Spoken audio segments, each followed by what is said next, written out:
If your machine is not running, then you better replace your starter. If it is running, well, you better go catch it.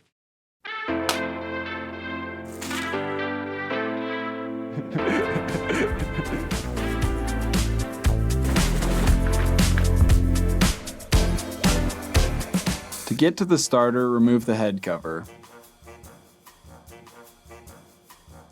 The motor sits right on top of the shaver.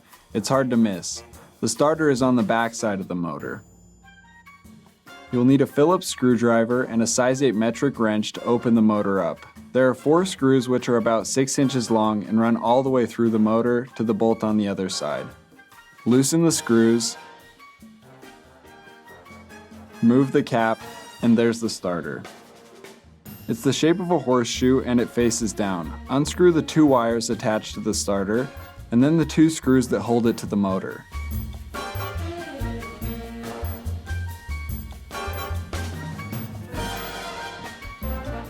The starter will occasionally burn up, and like our starter here, need to be replaced.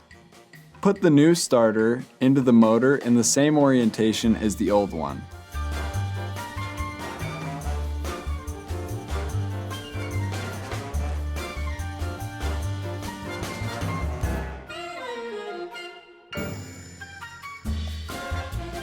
Make sure to connect the wires to the same spots as they were before.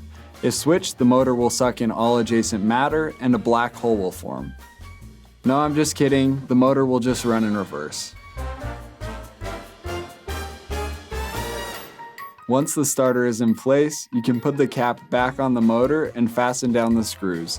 It may help to put in all 4 screws loosely and put the nuts on before you tighten them down.